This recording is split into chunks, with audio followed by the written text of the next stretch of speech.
So let's look at how the gain structure of this show file works when we talk about adding the Waves sound grid and all the plugins that come in that file. So if we come over here to Waves, you'll see that we have a bunch of inputs and plugins on each of those inputs. So this is very similar to if you were a studio mixer, say you're doing stuff in Pro Tools or Studio One or Logic or a different digital workstation. This is going to feel super familiar to you. Now, this is a file that we got from a lot of the guys at Bethel and Upper Room. This is a file that a lot of touring worship sound engineers have built their mixes off of, and it just sounds great. It's a lot of these tricks and these plugins were used, at least I first saw them used with a sound engineer named Chris Greeley. Now, he's a mixer that has mixed a lot of the modern worship music that you've probably heard and probably like the sound of. So look into him. He's an amazing mix engineer, and a lot of this stuff he gets the credit for. But here's how we use it in this context. So let's start with the kick drum. On the kick drum, we're running an SSL channel, doing about 3 dB of compression and opening a gate real fast. Now, the way this works is you want to gain your channel with your fader at unity till this gate is opening and this 3 dB light is coming on. Now, this is a good rule of thumb for all the drum inputs. You want light compression and the gate to be opening and closing. If I were to gain it too low, you can hear the gate opens not all the time, and it sounds weird. And if I were to gain it too high, all the other drums start bleeding through. Right around there, it's nice and tight, super punchy. Now, the rest of the plugins that are on there, there's an EQ, there's this Kramer Pi, which is a compressor, which is really cool. Here's it without those two. And here's it with them. It really helps it be nice and punchy, especially this one. Without it, here's with it. Really helps it. And then there's this R bass generating some of the low subs to help it sit really nice in a live mix. So that's the kick. Here's the snare. And that's doing the same thing, lighting up this 3 dB light and opening the gate. Now, there's an EQ you can play with if you need to change the sound, depending on what you're doing. And then there's this other EQ, which I don't touch. This is just how it was set in the file and is really, really great. This smack attack is really cool for adding some transient and taking away some sustain, which helps it sound really punchy live. So that is the snare top. The snare bottom is doing the same thing. It's pretty much the same exact settings, except I have EQ'd it a little bit for this room and how it's working. You'll notice the compressor on the snare bottom is a lot more heavy-handed. It's doing anywhere from 6 to 10 dB of reduction and still opening that gate.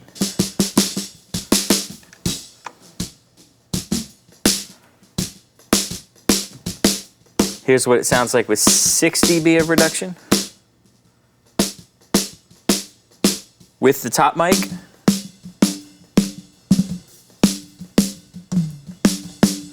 And here's back to 10 dB.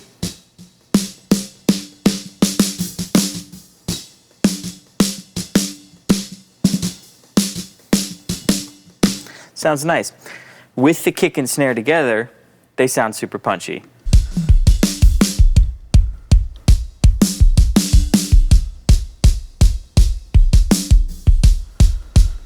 So that's our kick and snare. On the toms, we're doing this R bass, which is generating some low end on each of the toms at 90 hertz, 80 hertz for tom 2, and 70 hertz for tom 3, which helps them each stand out as they go down the line of those toms. And then there's this Shep's Omni channel, which is doing the gate and compression similar to the SSL, but it has a secondary threshold for the close parameter of the gate, which means it catches a little bit more of the ghost notes than your traditional drum gate, which makes it really useful in a live setting because it's a little bit more forgiving.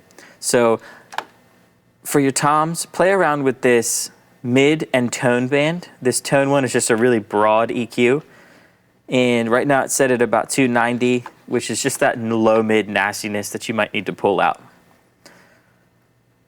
And each one is set the same, maybe a little bit differently on the EQ, depending on how the toms were sounding at this church with this kit on this day.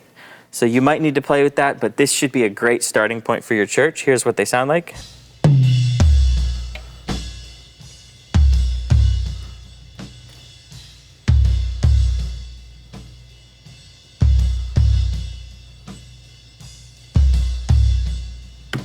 So that's our toms.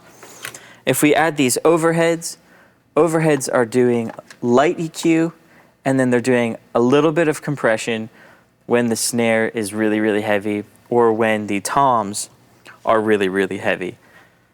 We want to get that transient gone in a live environment, but we need it with all of that energy that the release will bring by having it really fast for our live stream. So this is what the overheads sound like.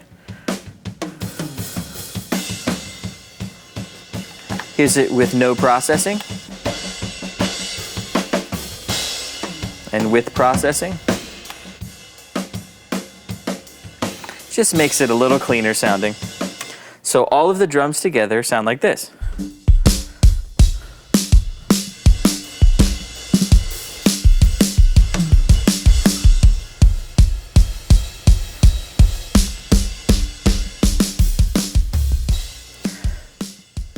So our drum inputs feed 3 drum buses. Over here, you've got drums dry, drum smash, and kick and snare. Here's what each of these sound like. Here's the drums dry. Just sounds like live drums. This drum smash channel sounds like this. Really, really compressed. And you can see on this SSL channel, it's doing anywhere from 8 to 12 decibels of compression. And this kick and snare group sounds like this. And that is this DBX 160 doing a lot of gain reduction. You can hear how smacky it sounds.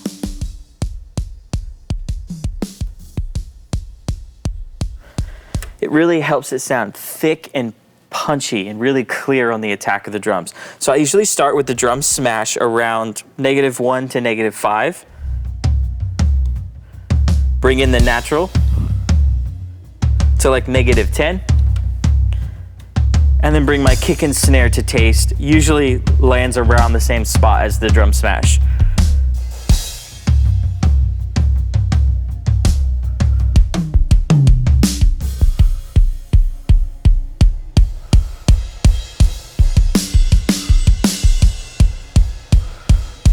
Somewhere around there sounds good. So on the bass, we have our 2 inputs, bass DI and bass mic. Bass DI has this EQ on it, which isn't actually doing anything, but it's on there because the next channel also has one that is doing something. And because it's got a bunch of crossover points in it with its dynamic capabilities, I need it to be phase aligned with the other input. So that's why it's on there. Bass mic is a copy of the bass DI, but it's going through this guitar amp, emulating an Ampeg amp, which is just a really great way to get some dirt and some compression to only the low end, because you can see I'm filtering out all the high end of this signal. So let's come over here to the board and show you how I would use that. So here's our 2 channels. We have our DI, and then we have our mic. Now the mic channel has all of that high end removed. So it's a really even low end. Now when I blend the 2, I can play with the input polarity of the bass mic channel to change the low end. Here's our DI and the mic. If I change the polarity, the low end is a lot more subby sounding there, and there it's a lot more of that upper low end, low mid, where if it's a fast song, this setting might work better. If I want the bass to be deep, I just hit this button. And it's good for a slower song where I need the bass to take up more space in the low end. So it's a nice way to shape the low end to the kind of song that is being played and just have a really quick adjustment. Now this bass goes into a bass group. On this bass group, we have a Neve 1073. It's doing a little bit of drive at the moment. Then it feeds into this CLA 2A compressor, which will do about a dB to 3 dB of compression at the most. It really shouldn't be moving too much, especially in a live environment. You can see it's not doing much. And then I run R bass to get some low end out of it. Now something cool you can try, maybe your bass isn't sounding really great, it's sounding really clean, and you can't hear it. Something you can try is turning up this drive on preamp mode. And it starts distorting.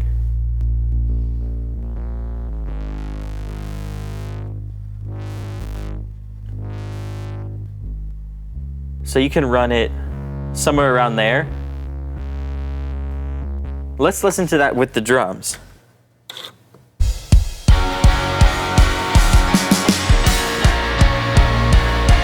And I'll distort it.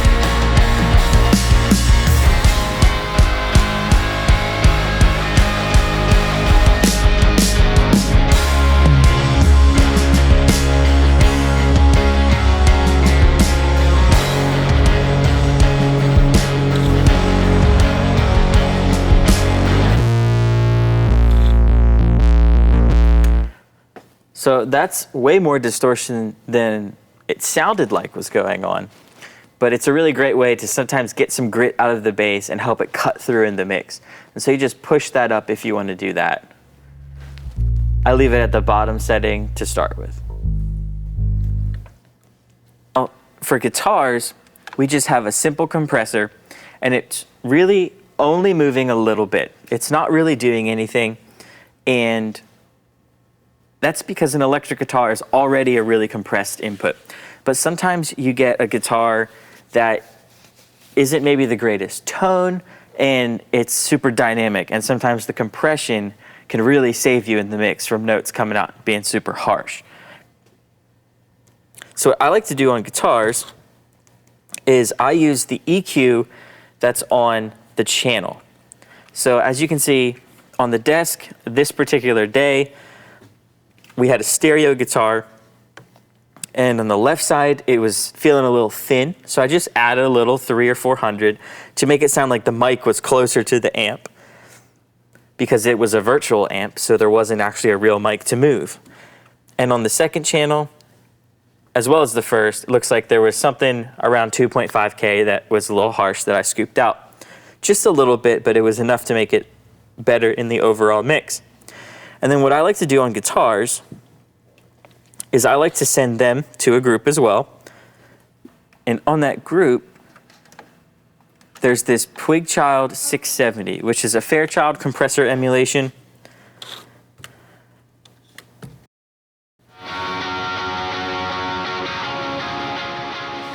And the way this works is it's set to lat vert, which is a mid-side mode, meaning this top is the middle information and this bottom is the side information.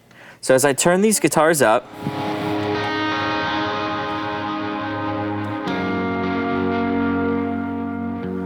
I can compress the middle to make room for the vocal.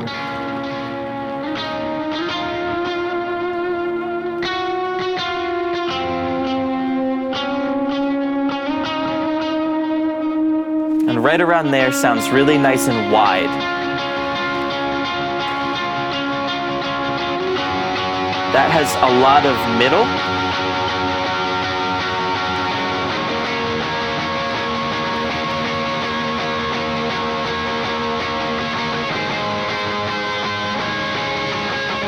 And right there, it's nice and wide and feels great.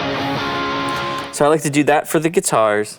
It helps make space for the vocal. For keys, really, really simple. Just EQ the keyboard till it sounds good. In this case, it was adding a lot of upper mids and highs and cutting some lower mids. The keys go into an input here with a compressor on them. As you can see, it's not really doing much. And then that is sent to a group with a compressor on it as well. And that's not really doing much. It's just lightly keeping it from sounding like it's poking out too much in the mix. So for vocals, I do the same thing where I EQ on the desk. No plugins for EQ there. And on the vocals, we have this first stage of compression on the RVox. Now I like on the RVox, if we use this singer, which was Drew. Let's sing it again. Oh, sing a little louder. Now he's actually hitting this compressor harder than I would like to hit it. So if we look at this, we can trim it. Sing a little louder. Where I like to hit it is right about there, where it's just starting to compress. I'm gonna sing in the middle of the storm. Louder and louder. And then you have two compressors, the 2A and the 76. I'll pick one depending on what tone I'm going for the singer. The CLA 2A makes it sound smoother and can help a harsher voice sit back and sound warmer. But the 76 can make a warmer, darker voice sound brighter and like it cuts through. Here's the 2A. Here's the 76. It's super bright. Here's the 2A. Emphasizes the lower tone. So I'll pick one depending on the singer. Usually you'll pull up a singer and you'll go, oh, they sound harsh. You can put the 2A on there and it fixes that problem. Or you'll put a singer up and you'll be like, I can't hear them, they're not cutting through enough, they sound muddy. Try the 76, that will sound better for that singer. This has helped me avoid having to save a bunch of presets for individual singers. It's a fast way to just change the tone of the vocal in a live environment. With this vocal, we're also using a de-esser, which is not really moving, just if it gets too much on the S's, right around 4K, it'll start shelving that down. And then there's this multiband barely moving. And that's what you want to look for, is it's just kind of tracking where he's singing. If he's singing higher or lower, that region moves. And then there's the auto-tune on there, because we're in a live environment and we want to have it sound as good as possible. So we use the auto-tune in its chromatic setting on the default. It usually works flawlessly in 99% of cases. You shouldn't have to change the settings at all. So all those vocals go to a vocal group, and on that vocal group, we have a group compressor. Now on this particular compressor, what we're looking for is really about 3 to 6 decibels of compression. Max. Oh, sing a little louder. Let's go. Sing a little louder. Sing a little louder. Right around there. Sing a little louder. Where it's just starting to compress. When you add all the other vocals, Oh, sing a little louder. Let's sing it again. Oh, sing a little louder. In the presence of my enemy. Sing a little louder. it's really nice because this particular setting, every time a new singer comes in to say something maybe over top of someone who's singing, maybe they're interjecting saying, sing it again or something like that, it will emphasize that particular vocalist, and they'll kind of pop a little bit. So it makes it really easy when everybody's kind of singing and talking over each other at the same time to kind of hear what's going on, maybe a little bit easier.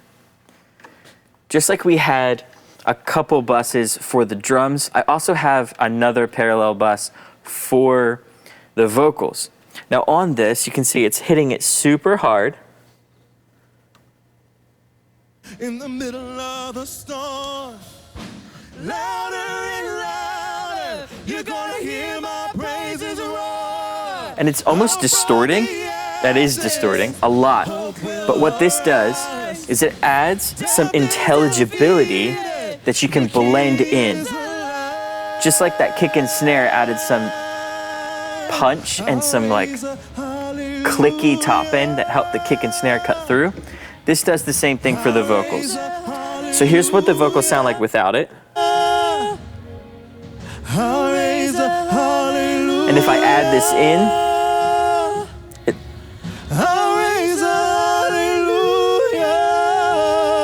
there's a perceived intelligibility and brightness that are added. Here's with it out.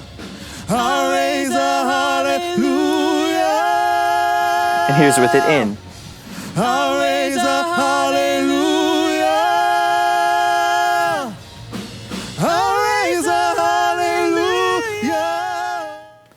So let's listen to that vocal smash channel when we have the whole mix in, and then we add that in lightly underneath of it, right around -20 to -30 on the fader. It just adds an intelligibility to the mix that helps the vocals stick out without having to turn it up so loud.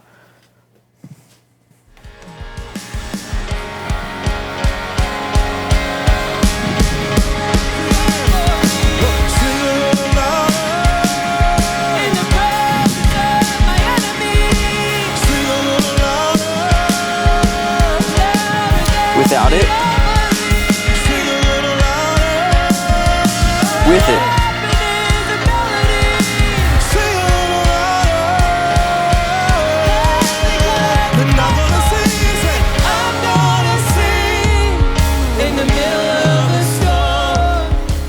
So that really helps the vocals stand out and shine and be the most present thing in the mix without us having to turn them up so loud that they're overpowering the mix.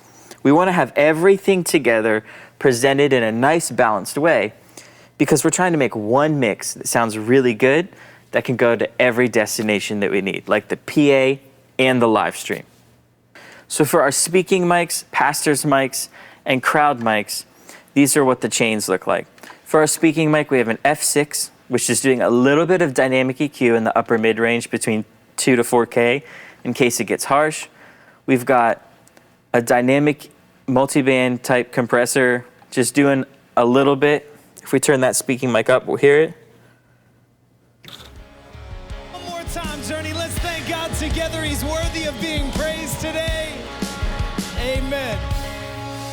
Amen. Well, you can go ahead and have a seat, everybody. Welcome to The Journey. We're so glad that you're here. My name's So it's Brad. just This is doing Jamie. some You light picked an multi-band incredible compression. weekend, 'cause we're kicking off at the movies. The Anybody de-esser's excited for barely at the doing movies out anything. there? And on our speaking Come on, group, whether you're in the room or online, we're it's so not glad really, that you're here, but if you so that's are the in chain room for the and you speaking mics. And we just want to make sure that they're also hitting that -14 like it was. For crowd mics, our crowd mics, which sound like that. We've got an SSL channel doing a bunch of EQ. Here's what that sounds like.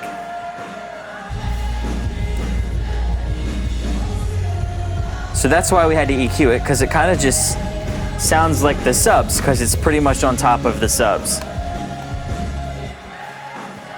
So we were able to get rid of all of that and make it sound like the people by filtering out all the high end. We're able to emphasize that mid-range where the crowd is. Do a little bit of compression, and then this plugin just is using some stereo widening to make it sound really wide. Without it, sounds like that. With it, Just helps it stay out of the way of the middle.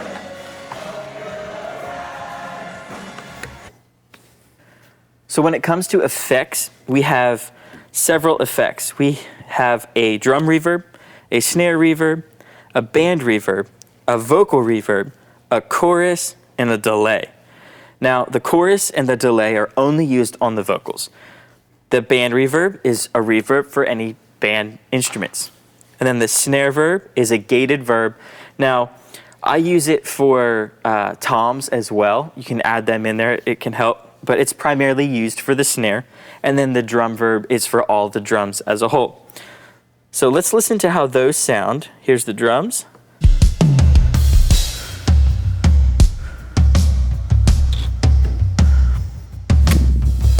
That's no reverb. Here's the drum reverb. And here's the gated verb.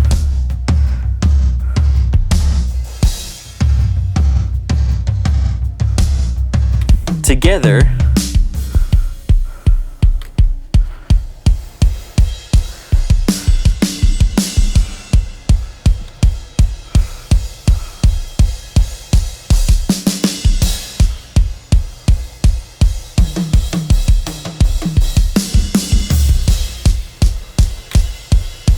I gotta wait for them to all play a backbeat. Together, they sound like this.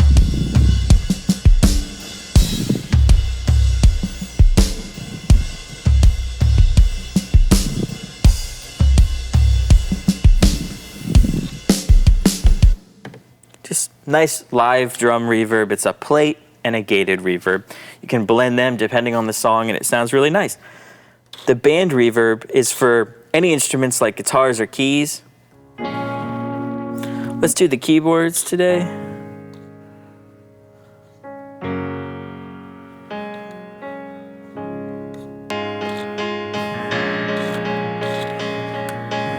There's no reverb. Here's the reverb. Just sounds like it's in a big concert hall type space.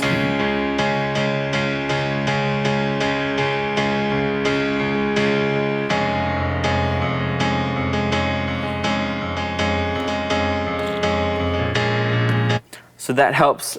You don't really hear that so much in the room. It's really for online. It helps them not sound so dry. Then we have a vocal reverb. So if we play these vocals, let's just do one of these vocals. Sing a little louder. Here's the vocal reverb. Sing a little louder.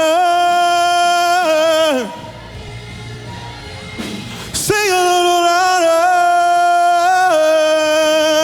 And I'm gonna sing, say, I'm gonna sing in the middle of the storm. Just kind of a bright chamber reverb. Helps it sound not as dry online, but not like it's drowning in reverb. Out from the ashes, hope will arise. Then we have this chorus. The king is alive. I'm gonna sing it. I'm gonna sing. Which is almost like a slap delay. It just helps the vocals sound super wide. You're gonna hear my praises roar. Out from the Without ashes, it, it's super centered. hope will arise. With it, death is defeated. The king is alive. it spreads it. And then we have a delay. I'll raise a hallelujah. I'll raise a hallelujah. I'll raise a...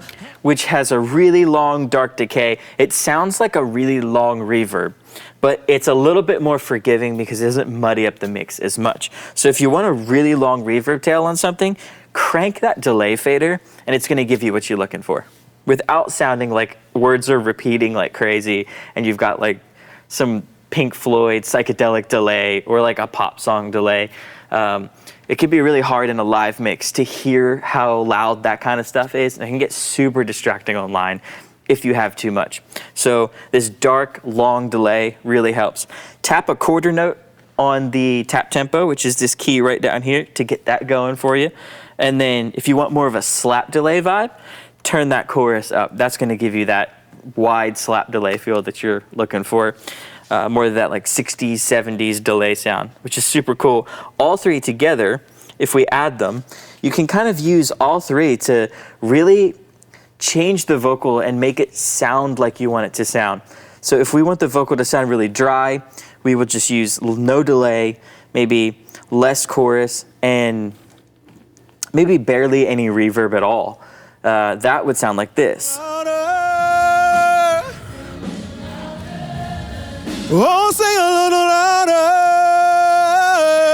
If we want it to sound Let's go. a bit more Sing a little anthemic, just turn the reverb up. louder. Sing a little louder. Sing a little louder. If you want it to sound like a pop song, turn the reverb down, turn the slap delay or the chorus up. Oh, sing a little louder. Let's sing it again. Oh, sing a little louder. And now it sounds short and punchy. If we need it to sound huge, Sing a little turn the reverb and chorus to unity. Sing a little louder. It's nice and big and worship sounding. And if we need it to sound like Coldplay, like it's a giant anthem, crank the delay too. And I'm gonna sing, say, I'm gonna sing in the middle of the storm. Louder and louder, you're gonna hear my praises roar. Up from the ashes, hope will arise. Death is defeated, the King is alive. I'm gonna sing in the middle of the storm. Louder and louder. So you can really shape the size and just the emotional impact of a vocal with these three effects. Now, when it comes to these three effects for your vocals, there's the DCA with reverb and the DCA with delay. Now, if you look at this, if you hit mix, it'll spill it to this side. This is all your reverb. So you kind of want to leave the reverb one at unity. And then if you want more vocal reverb, you would go to it and turn up the vocal reverb and do more or less of that. That's where you would find the reverb and the chorus for the vocals. There'll be the last two on that. And then the delay is its own DCA controlling the delay return of the vocal delay so that you can kind of ride that one in and out of the mix. It's on this last one. It's super easy. Just grab this with your pinky or your thumb and just kind of do this throughout the song as you need to make it sound bigger in certain moments and then pull it back when you need it to sound a little smaller in other moments. But that's how you would use the DCAs with the effects. And all of these effects are on layer D, and there are the sends and then the returns. Returns are sending to the mix. The sends are, you would hit mix, and then you can change what is sent to those mixes on these faders. You can do it that way. Lastly, let's look at any processing we might have on the group masters, like our worship master or the PA or the live stream master itself. So on SoundGrid, if we look at these last three on 33 through 48, we've got worship, PA, and stream. On worship, we have two compressors. Now think of this like your master compressor for the master bus in your DAW. Like you're running your whole mix through it and doing a couple decibels of compression. I have two compressors, and I'll pick one depending on how it sounds that day. Sometimes the band isn't really doing a great job at staying together, and it's not gluing well. They're not playing together. They're a little off time with each other.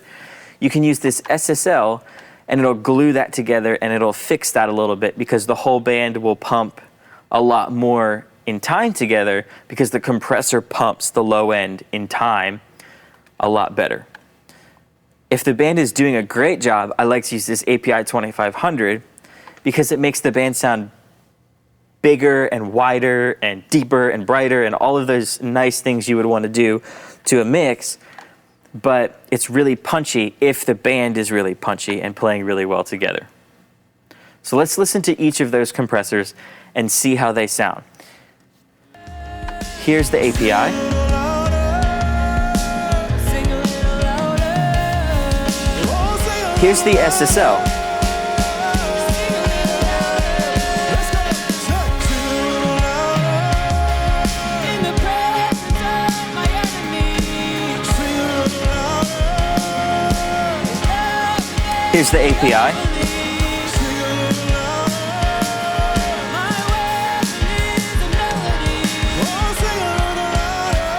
And the SSL.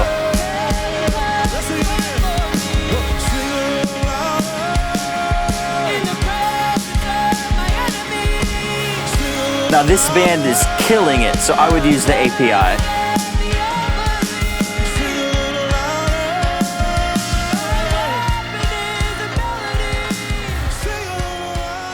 And that's the processing on the worship channel, which is this on layer C, this one that says worship. This is your whole mix of worship on one fader. So it all comes down through all of the inputs, all of the groups that those inputs go into, and all of those groups go into this one fader, this one chain called worship. On the PA, we have this L3, which you can see is just taming some peaks. But it's really great because you can see there's this little icon with two arrows. You can actually shape the EQ curve of your house with this. So if you want a little bit more sub, you can mess with these two. If you want a little more or less high end or upper mid range, you can mess with these three. And that's great for shaping online or shaping the room to sound the way you want once the mix sounds great on the desk and online. The next one is this stream, which is, it has a copy of that L3. So you can shape your online curve to more accurately translate with your house curve. So they might end up being a little bit different, and you can kind of meet in the middle so it all sounds nice and similar from one destination to the other. And then we have an analyzer that's just showing you the target curve. You can see you want it pretty even, and it just kind of trends downward once it hits this 500 pretty evenly. It should look like a straight line that then dips down to the right, just like that. That's a nice balanced mix frequency-wise. And then we have this limiter, and that feeds this WLM analyzer. So you can see worship is playing and we're hitting this nice -14 loudness that we're looking for. Now, if your speaking portion of your service was on and you wanted to change that volume on stream or the PA, you would go to the mix over here or here, and you can adjust it. So say this was too loud on stream, then I can hit mix for stream, which is this one right here, or this one right here, and I can move the worship mix. And I'm sending it at different levels to this Waves stream rack. And I can just turn that up till my worship mix, which is at unity right now, hits a nice -14 loudness. And then I can get all of my destinations to also be -14 on the short-term loudness. And that's going to be a great starting point where every source that you have is going to be the same volume online relative to each other. Lastly, we have 49 through 64, which are currently just channels called V1 through V5 and then monitor. This is the inputs on the desk. This is inputs on layer E, 1 through 6 or 1 through 5. These are just copies of the vocal. So the reason for this is we want to make sure that the vocals that are going to their in-ears don't have auto-tune on them, or else it's going to sound really weird and they're going to be really freaked out while they're singing, and it's just going to mess them up and it's not going to give them a good time. And we want to help them sound their best. So we give them what they actually sound like, and then we tune it once we get it on front of house. So that's all the inputs, the groups, and those matrix outputs on Waves and on the desk.